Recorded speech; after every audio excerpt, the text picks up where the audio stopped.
Welcome to the number one podcast covering Michigan State basketball. The Final Four is not on the schedule. Join Rod and me, Eric, as we dive deep into the Spartans to get you prepared for every game. Subscribe today for in-depth recruiting updates and fantastic interviews with today's important college basketball personalities like Robbie Hummel. Thanks for having me. I have listened to your guys' podcast numerous times on drives throughout any Midwestern Big Ten city. So I am big fans of your guys' work. Jay Billis. And next time, hey, if anybody in Michigan wants a December tea time, call me. You wimps won't show up, but I'll be there. I'll be there and play in the cold. And Izzo will be in front of the fire with hot chocolate. Coaches Thomas Kelly. No problem. Glad to be back, man. Glad to be back. Mike Garland. Just can't sit there and trade twos for threes. You can't do it. You're gonna lose. Coming down the stretch, you're gonna lose. And more. You won't find better coverage of Spartan hoops than you will get here. For both the casual and hardcore fan, come along as we take you for a green and white ride. Hey everybody, it's Eric alongside Rod here to continue our trip through the Big Ten teams. Today is number 10, the Oregon Ducks, who are the third new team to the Big Ten, which we will have previewed. But before we begin, a little peek behind the curtain for you. Rod and I are recording these much earlier than when they are released. It allows us to maintain our sanity and find time to do these that work in our schedule. Anyway, I usually thank new supporters of the show as soon as they join Patreon or Substack or contribute to with a one-time gift. But obviously, since we're batching these in advance, it's not happening until much later. So all that is to say a big thank you to Robert Carter, who sent along support through PayPal as I record this releases many weeks ago from when this episode actually dropped. So I didn't want to think you were ungrateful, Robert. We really appreciate it. Which is also a good reminder to thank those who support us every month. Patreon supporters at the Mateen Cleves level: Bill Church, Brian O'Donnell, Michael Bosnick, Chad Hickey. Draymond Green supporters: Adam Walzak, Dan Rankin, James Benton, Jim L., David Brame, Paul Marsh, Scott Driscoll, and Daniel Dranak. And all the Scott Scowell supporters on Patreon, as well as Rich Wagenheim and Kenneth Cremett on Substack. If you appreciate what we're doing, the MHU content we crank out, head on over to thefinalfoursontheschedule.com/support to reach necessary links to support the show. And a reminder that each year, Rod offers prognostication. As you know, we're at number 10. What do you think the final standings will be for the Big Ten, 1 through 18? If you think you can do better than him, enter our free contest. Send an email to me, $100 gift card to Nudge Printing. If you are first, you get to make sure you have how many points Michigan State scores against Michigan, and they do play twice this season. All right, so let's talk about the Ducks, the brand new Ducks and which I'll mention too, that they have redone their court because, of course, the previous court had big Pac-12 on it, and so it's not nearly as distracting now. It's really actually very, very nice court with trees and stuff on it. So anyway, so the Oregon, they had 2 straight NIT seasons before getting back to the NCAA tournament last year, finishing 24-12 and 12-8. They beat South Carolina before falling to Creighton before making the Sweet 16. And then it is more impressive, I think, that Oregon did it without even 2 of their expected guys for the season. So, but they had not won the Pac-12 tournament. They might not have gotten in at all. So anyway, they made it. And one of those teams that really didn't excel in anything, but they're just kind of solid with about everything. And so they didn't make many mistakes. They were 42nd in turnover percentage, but they didn't also defend the twos very well. They were sub 200 against 2s and 3s. But again, it was enough to get into the tournament.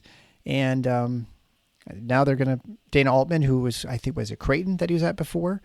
So he's correct. Yeah, so for a long time. For a long time, yeah. And got that program going, and then got the Oregon job. So now they're going to, the question is, can you repeat the NCAA, get back to the tournament, and sort of get a string going wild, because they were pretty good for for a number of years, and then they just had that recent dip. Well, I think of Oregon basketball, not just in the Dana Altman era, but even before him, when Ernie Kent was there. Mm-hmm. It's kind of been, for the last, say, 20, 25 years, the ultimate boom-bust program. And the booms are significant. I don't believe they've made any. Maybe they have made one Final Four, but not. I'll look it up. Not many. Regardless, there have been some very good seasons, and they put guys in the NBA. There are some real highs, but at the same time, they've had periods like the last 2 years where they didn't make, prior to the last one, where they didn't make the field at all. Right. And so you have to wonder where this thing goes from here, because not to denigrate the Pac-12. Pac-12 was a good conference by, any reasonable standard. Obviously, teams like UCLA and Arizona are oftentimes contenders, for Final Fours and national titles. But Oregon is stepping into a more competitive situation than they were in. I think that's clear. Sure. The Big Top Ten to bottom is, generally speaking, deeper. More schools care about the sport in a profound way than they did in the Pac-12. They're going to discover what it's like to see real opposing gym crowds, something that's not all that common, frankly, in the Pac-12. I mean, Oregon's got one of the better crowds. Other than that, Arizona is about it. And I guess in more recent times, maybe Utah as well, but it's a different thing that they're stepping into. And so it'll be interesting to me to see how they make that transition. You mentioned Dana Altman. Good coach. I wouldn't say a great one, but a good one. If you look at his track record, Dana Altman has done some very, very good things as a head coach, most significantly at Creighton and Oregon, although he did have a run at Kansas State as well before that, which I'd almost forgotten about. Oh.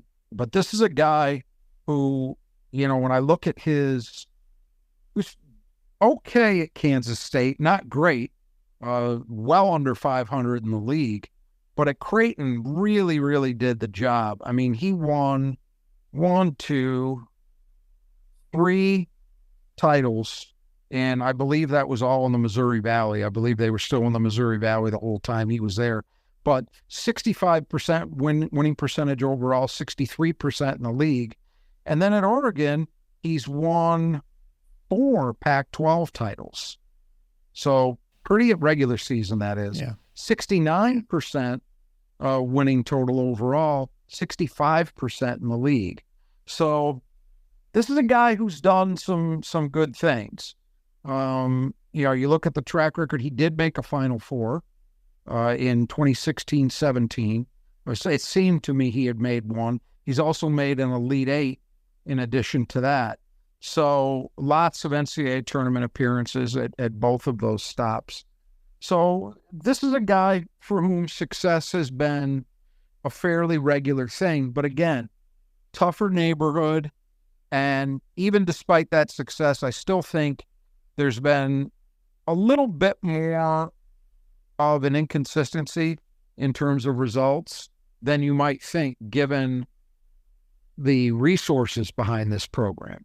We all know the Oregon athletic department, Phil Knight, that extends to basketball to a great extent as well. They are not shy, and I'm sure they're going to be a decent spending program in NIL terms. But, how do they adjust to the tougher neighborhood? That's, I think, the big question. And for this year in particular, he's got a decent core coming back from that NCAA tournament team last year, and he's added some guys in the portal.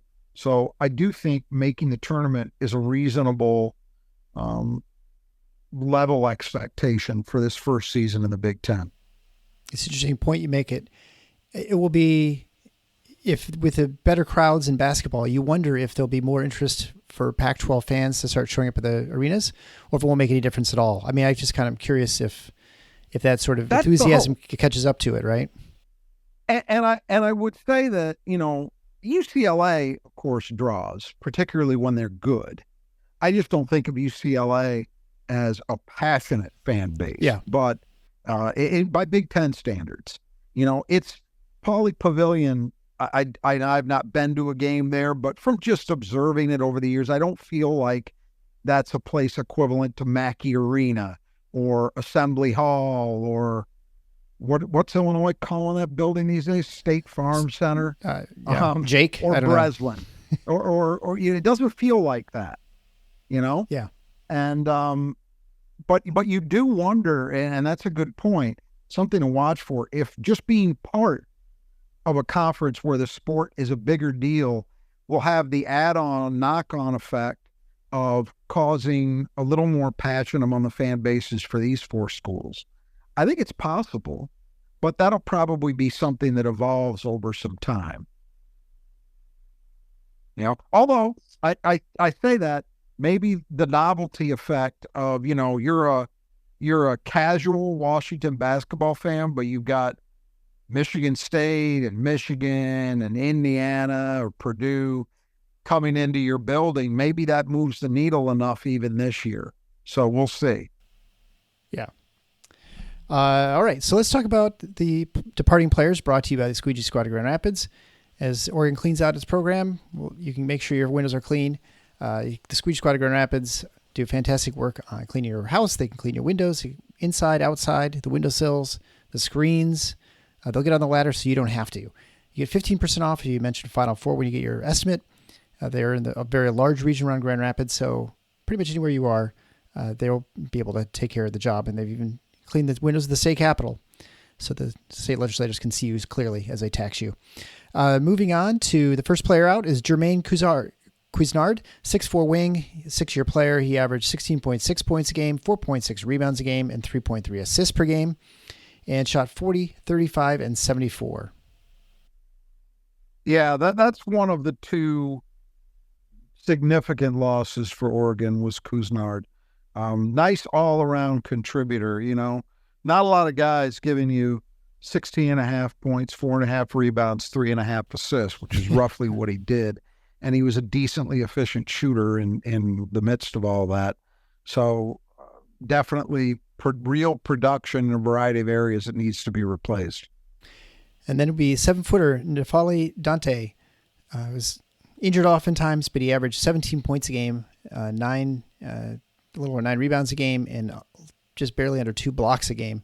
Was only able to play 21 games last year.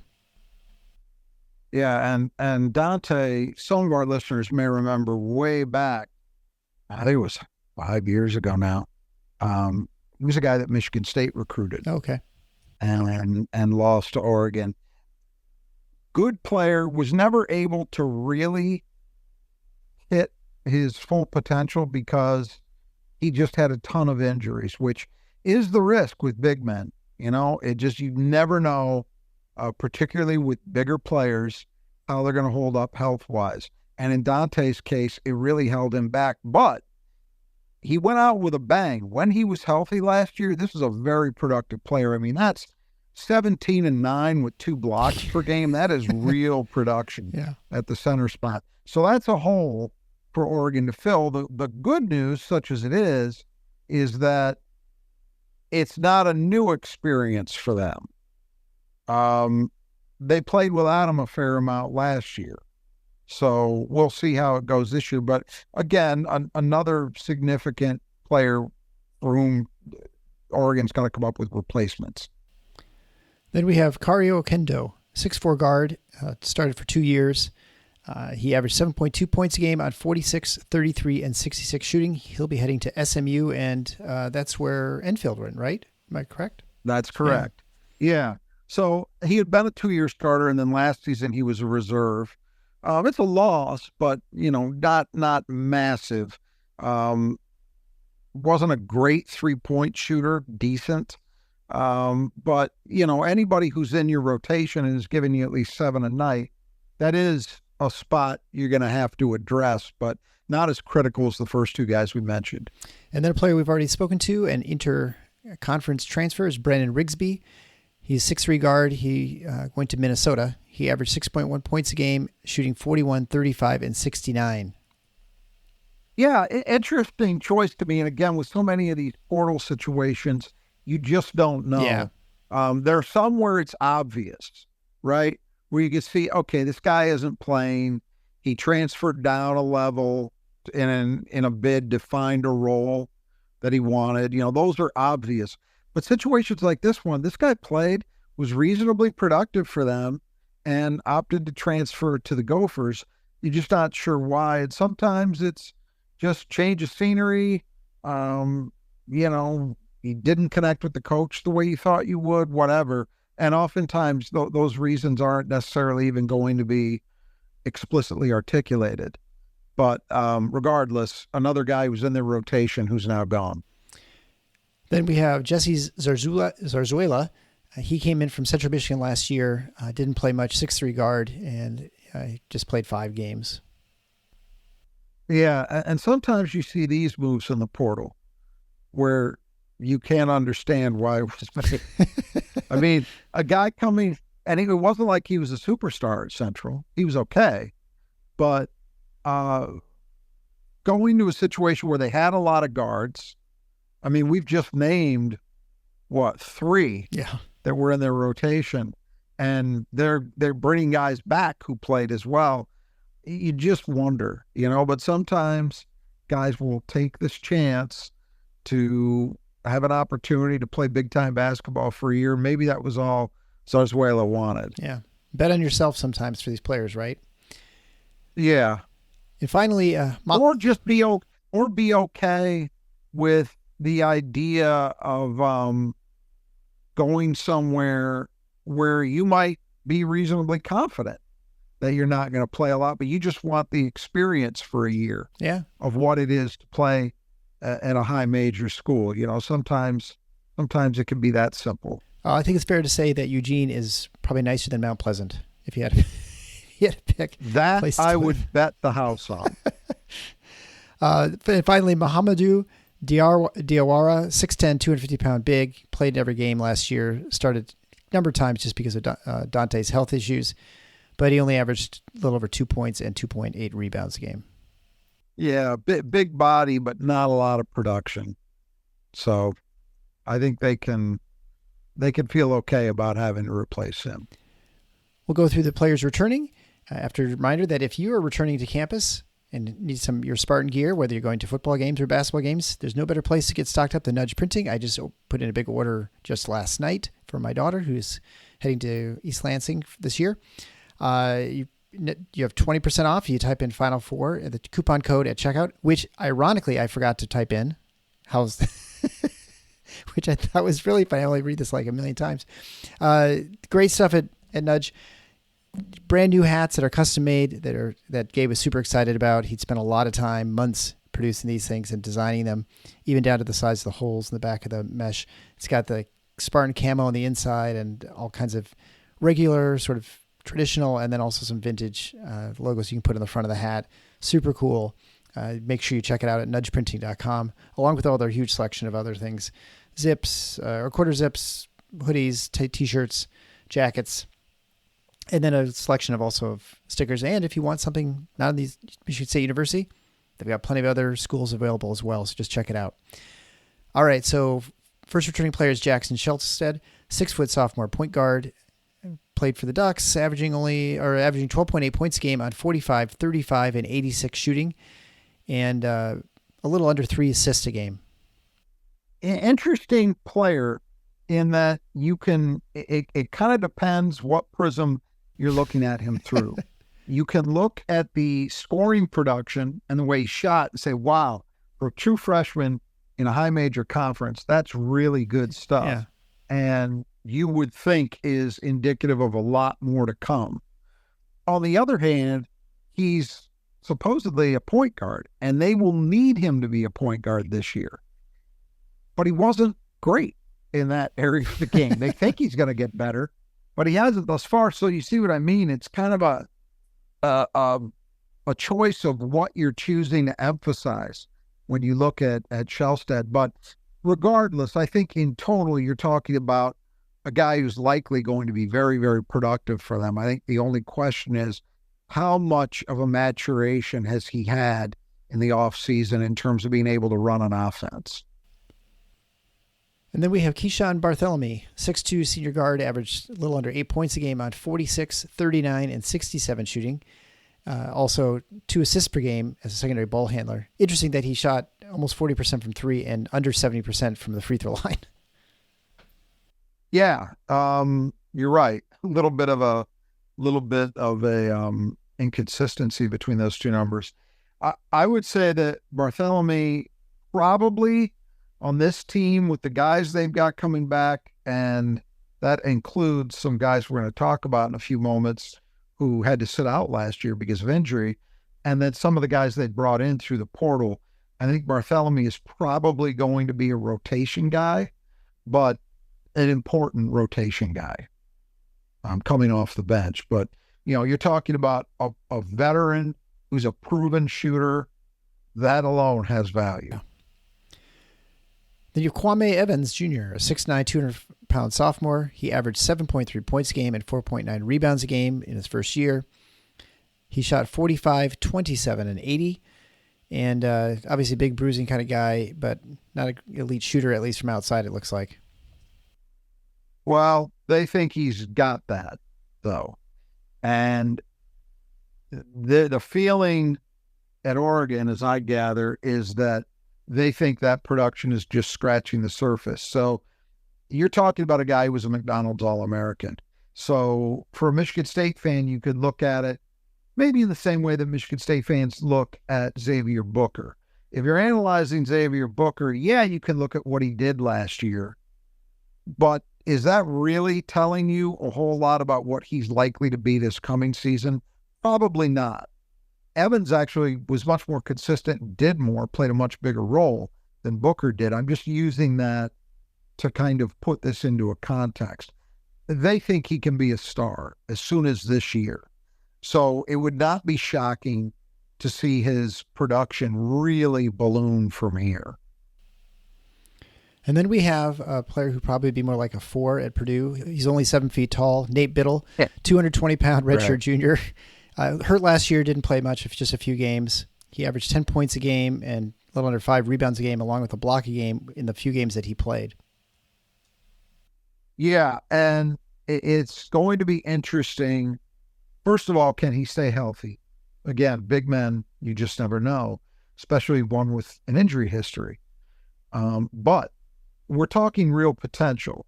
10-5 with a block in the 5 games that he played last year before he got hurt.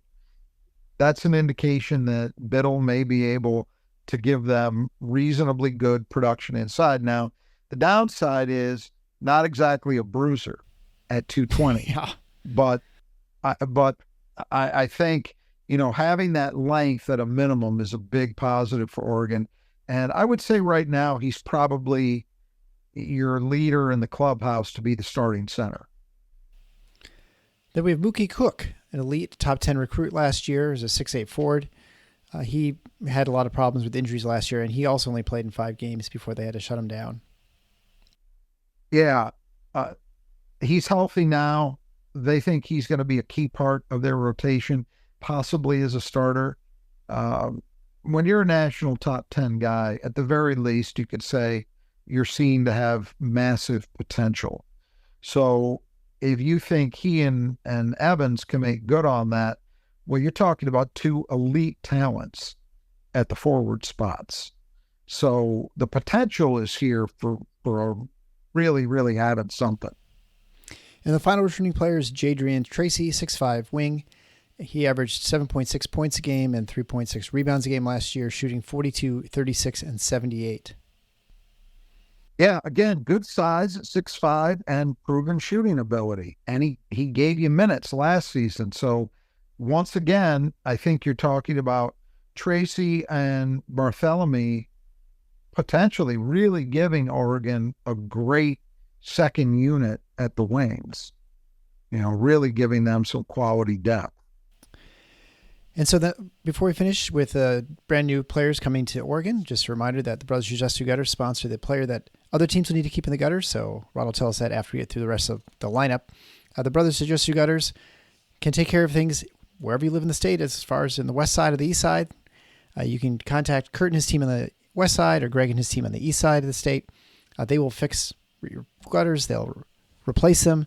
They'll clean them out. They'll put gutter guards on, or if you want to think a little bit further ahead, they can actually put the heaters on so you don't have the problem with the ice buildup and snow buildup on your gutters. So they can do any of that, and they'll do it very quickly, efficiently, great pricing. They've taken care of ours, and they got rid of I think I've mentioned many times, they cleaned out the tree that was growing in my gutter way up high. And you don't have to get on a ladder anymore to clean out your gutters. It is great. So check it out at the Final Fours on the schedule.com/support. You can find ways to links there to contact them for estimates. 10% off if you mention Final Four, and make sure you tell them that you listened to the show. All right. So TJ Bamba, 6'5" transfer from Villanova, fifth-year guy. He played 3 years at former Pac-12 opponent, Washington State. And he averaged 10 points a game, 3.6 rebounds a game, shot 43, 37, and 82 last year. Yeah. So the question is, which guy is he? Is he that player where he was okay at Villanova, not bad, but not a dominant presence? Or can he be closer to the guy he was at Wazoo the year prior, where he averaged almost 16 points a game? Yeah. I have a hard time believing that a fifth-year guy with his kind of history at the high major level isn't going to be a starter. And that's why guys like, I'm saying that guys like Bartholomew and Tracy, who have been reasonably productive at Oregon, probably aren't going to be starters. It's because Bamba is in the mix. And is potentially a great addition for Oregon. I think there's no question that he's going to have an impact. The only question is, will that impact be solid? Like he lengthens your rotation, he's a low double-digit scorer, that type of thing, or is he a key component to a good team? I think that's the question. But there's reason to think it could be the latter. Right. So next would be Brandon Angel, fifth-year transfer from Atlantic Coast Conference, Stanford. 6'8", 210-pound Angel, averaged 13 points a game, 4.7 rebounds a game, shot 57, 45, and 82. Yeah, and so this is interesting. So the two forwards that we mentioned thus far are guys who were elite high school recruits. Right. One is coming off a freshman season where he was okay, but, struggled a little bit with the transition. The other basically missed the year. But they have immense potential. Then you add in a guy like Angel, who has actually done it in a Pac-12 school. He's a fifth-year guy. You look at that shooting number, 45% from three. That's tremendous to have that kind of, with the kind of floor spacing a guy like that would provide you with offensively. He's been a decent rebounder, almost 5 a game last year. He's going to factor in. I think it's an open question as to how these pieces ultimately fit together for Oregon, but he's going to play a lot. And it's nice to have that as an option. That's almost a perfect world, right? You have two high upside young players where the concern is not the athletic ability or the potential to do huge things, but rather consistency. And then you add to that a guy who doesn't match those guys in terms of potential, but has just produced and done it for a long time at the high major level. It's almost a perfect situation. Yeah, someone to hold them accountable, right? Absolutely. And then Rayhan Moss, 6'4" transfer from Toledo, averaged 15.5 points a game, 5.4 rebounds a game, and 3 assists per game. Not a point guard, but obviously someone who can distribute the ball a little bit. In fact, more assists than the returning point guard for Oregon, right? He also shot 46, 31, and 75. Yeah, and the perimeter shooting numbers suggest that probably not a big-time shooting threat, but also a guy you'd have to at least guard. Again, nice addition because you believe in the guy you've got, right? Yeah. You believe in your young player. You think he's going to get better. But, man, you add a fifth-year guy who's done it, pretty good, pretty smart kind of addition. And in this case, this guy probably isn't going to lose his mind if he's not starting. He's transferred up from the MAC. Yep. So I think a savvy addition. And then a person whose name I can't believe is actually real, Supreme Cook, 6'9", 220-pound transfer from Georgetown. He averaged 10.5 points a game and 8 rebounds a game, shot 58% from the floor and 57% from the line. Boy, that's good. The jokes just write themselves, huh? Yeah. An interesting addition in this sense. The 8 rebounds are striking. And we mentioned, Biddle has height, certainly at 7 feet, but not exactly a bruiser.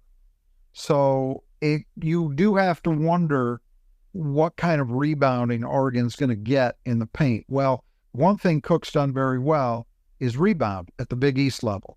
So, again, he's not a bruiser either at 220 and 6'9", but he's proven to be an effective rebounder at the high major level. So it's reasonable to think he can at least provide some help there when they need it. And final newcomer is Des Lindsay, 6'6" forward, transferred in from JUCO ranks. He, as a JUCO player, was averaged a little about 7 rebounds a game and shot 42% from 3. Yeah, interesting thing here. Well, obviously, again, you look at the things he did at the JUCO level. More than 7 rebounds a game. That's nice from a wing. Also shot 42% from 3. That's also nice. Oregon, they've got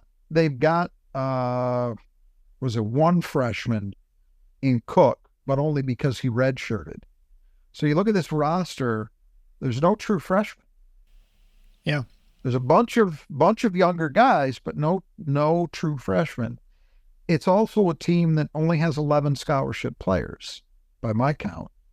So you would think most of these guys are going to play. Mm-hmm. So somebody like Lindsay, is he the 11th guy, or does he kind of force his way into some minutes because of the two things he seems to do well? Can he translate those things, rebounding and perimeter shooting? If he can, maybe he earns a role. Well, and you look at this Oregon team as well. A lot of they've dealt with a lot of injuries. Maybe it's a problem. Maybe the bad shoes or something with Nike, right? Maybe that's There are people that will tell you that. Oh. I have heard that and seen that complaint registered, that as Nike has grown as a company, the commitment to quality at the elite athlete level lacks. Like, I know that's considered to be, or at least it's my impression, is that's considered to be absolutely the case when it comes to track equipment, track shoes, that they're not seen as elite in that way. And I wouldn't be surprised if there's similar skepticism when it comes to their basketball products. So it's interesting you say that.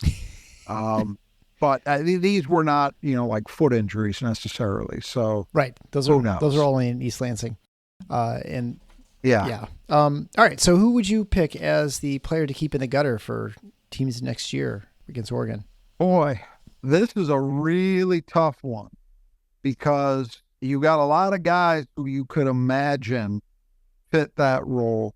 I'm going to go with Shelstad, the sophomore point guard. Okay. He's the leading returning scorer, so it's not a crazy pick from that perspective. But you could see Kwame Evans finding consistency as a sophomore could be that guy. TJ Bamba could easily be that guy. So there are candidates here besides him, but I'm going to go with Shelstad, mostly because I believe he's going to have the ball in his hands more than anybody else. Yeah, well, so that's usually a good reason. Good reason. Especially a guy who's not afraid to score too, right? As opposed to just be a distributor. Right. Exactly. All right. So overall, Oregon entering the Big Ten for the first time. Competition probably at least top to bottom is better than it's been in the Pac-12. As you mentioned, the arenas are different. For sure. And they also have 2 players named Cook, Supreme Cook and Mookie Cook, which doesn't even seem possible. What do you see for this team? I mean, obviously at a 10 here, you have them on, we'll say bubble watch for a Big Ten team in the NCAA tournament. But probably more likely to be in then out, I should say. Right. But yeah, they're one of, again, just like we talked about with Shelstad, it depends on the prism through which you're viewing this team. On the one hand, I can look at it and say, realistically, accurately, boy, there's a lot of talent on this roster, because there is. The guys that they've got coming back, Shelstad did it as a freshman. Bartholomew and Tracy are proven players, at the very least, solid rotation guys. Biddle has been productive when he's been healthy at Oregon. And then you're talking about two younger players who were seen as elite recruits, not just good recruits, like elite guys. That's a lot coming back. Then you're adding pieces like Bamba and Angel and Moss and Cook were all proven high major guys. Well, other than Moss, 3 of the 4 are proven high major guys, and Moss was very good at the MAC level. So you can look at that perspective and say, well, there's a lot of talent on this team. They go too deep at every position, and that's accurate. But if you look at it from another angle, you can say just as easily, and I think just as accurately, well, yeah, but do you really have a point guard? Because I question whether Shalstad is that, or if he's a glorified shooting guard. And Moss might be the same thing, just in a little more experienced package. And do you really have a center in a league where post play still matters? And you've got teams that really emphasize with big bodies trying to get the ball down low for offensive production. Do the two 220-pound guys you've got at the center spot provide enough resistance there? And then your forward spots, you could say, we talk about Evans and Cook being high talent guys, but are they going to make good on that this year? So there are reasons to be very optimistic about this team, and then there are reasons to question them. And so I think when you put all that together, where I land is basically what I said near the outset. A team that I think a very reasonable expectation for would be to make the tournament. And if I had to bet, I would bet on them being more likely than not to make it. Mm-hmm. But there are a lot of questions. The transfers have to be as good as advertised. It would sure help if Bamba got back to being the kind of scorer that he was at Washington State. They could use that. It would help if their young forwards start to make good on their potential. It would help if their centers actually prove to be at least capable of providing some kind of resistance defensively.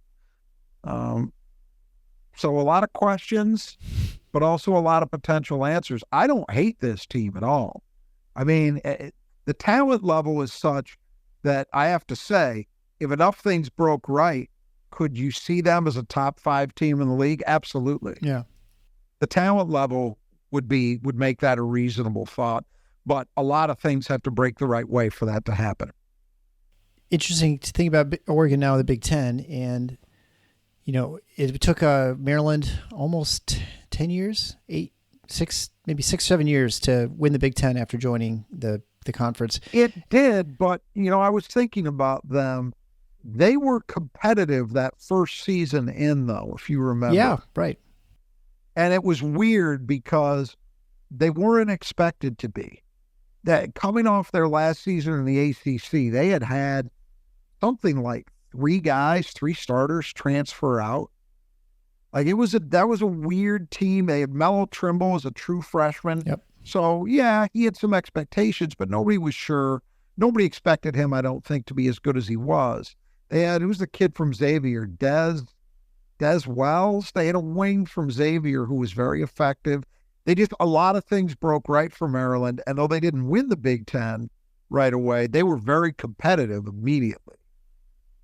And, for Oregon, I think it's reasonable to hope that they might be able to do that as well. There's enough talent here to suggest it, but as we say, a lot of questions too, and you just don't know which way the answers are going to come. Yeah, it'll be interesting to see how long it takes one of these Pac-12 teams to win the Big Ten. I mean, you can't see. Yeah. I mean, obviously, UCLA would be your first, second, and third choice to win the Big Ten before anyone else in the new teams coming across. But anyway, like I said, it'll be interesting to see what happens. Well, I think there's, when I look at it, they're definitely in 2 groups. UCLA is UCLA. Yeah. So UCLA is always going to have talent. And so it's easy to put them in a category of, they should be contenders more often than not, and eventually they'll win one. And Oregon, you would put in that group, I think, because of the kind of athletic department brand that they've become. And you need look no further than what we've just been talking about. You could question how well all the pieces are going to fit together this year, but you can't question the talent. There are McDonald's All-Americans on this roster. High major guys have transferred in who were productive players at their previous schools. There's no lack of ability to attract talent. And there's more track record to suggest that it will eventually work at Oregon. As we said, Altman's won 4 Pac-12 titles. Yeah. So would it be totally shocking to have them be the first to do it? No. I'd probably still go with UCLA, but I could see the argument. The other 2 schools, I don't rule out, particularly USC, I don't rule out because Musselman is a proven quantity as a head coach. But they would fall into a different category, I think, if we're being honest about it, in terms of those expectations. And there are 18 teams. I mean, probably we're going to have co-champions a number of times, but still you're leaping a lot of really good teams in order to win the Big Ten. I mean, and if you look at the Big Ten right now, I mean, there are a number of teams who've never won it. And, Penn State's never won, I don't think. Penn State or Rutgers. No, Nebraska. Rutgers. Yeah. So those are, newish. I mean, right. Well, and some schools like Northwestern, you got to go back to when we were writing in cuneiform. Right. Yeah. I think it's Sanskrit. Yeah. Title, right. Yeah. I mean, it's just, it's tough. You're right. And it's getting tougher every year. But at the same time, some of the things that make it difficult, like the huge volatility in rosters, I think the other way you can view it is, well, that volatility ought to open up possibilities. Right. And we're just going to have to see how it unfolds to know how all that pans out. But I think that's just as reasonable as thinking, well, it'll never happen. And you can make a case that it provides a better opportunity than the status quo did for the have-nots, so to speak, in the league, because under the old system, if you were an elite team, you were probably likely to stay an elite team. Yeah, right. And so it was harder. I do think it's possible in this current era we're in, as long as this goes, the volatility could lead to more volatility in the standings, more opportunities for programs with lesser traditions to rise up and just have a big year when it all comes together the right way, and some of their competitors just happen to have problems. Yeah. Well, and I would, and looking at the roster of Oregon, at least now I think it's a little strange they don't have any incoming freshmen. That's very unusual. But they have more of a traditional sort of feel, like you have 5 or 6 guys leave, which is not unusual for graduating classes, a little big, but not super unusual, and certainly makes the episode much shorter. We're not having wholesale additions and deletions of these teams like we have in a number of the Big Ten teams like USC. That's the thing. The advantage they've got over, say, a USC is twofold. One, they've got an ensconced head coach. They've got a guy at Altman who's been there a long time, right? Yeah. So he knows what he wants to do. He knows what he wants his program to be. That's an advantage. USC, for example, is going to have to learn that. Going along with that, Altman has enough returnees that you can hope the requirements and the standards of the program are set and are able to be transmitted not just by the coach, but by some of the players, these guys who are coming back. Guys like Bartholomew and Biddle and Tracy who've been around for a while. It's that's an advantage that Musselman really does not have at USC, because he doesn't have that. He's got one guy coming back who was in that program last year, and he didn't play for Musselman. Right. So it's year zero stuff at USC. It is not that at Oregon. So bringing guys like Bamba and Angel and Moss and all the rest in as transfers, they're coming into something that's established. Yeah. And at least in theory, that should be easier. Yeah, one would think. All right, well, we'll wrap it up there. Make sure you check out our great sponsor of the show. You can head on over to our sponsor page to find ways to contact them to get estimates, whether you want to go outside, make sure you can see your gutters, contact the Swedish Squad of Grand Rapids, or the Brothers Adjust Your Gutters, make sure those gutters are operational, and out mowing your lawn with your Nudge printing apparel. So head on over to the Final4sontheschedule.com/support. And until next time, when we talk about the number 9 team in the Big Ten, the Final Four is on the schedule. Go green. Halfway.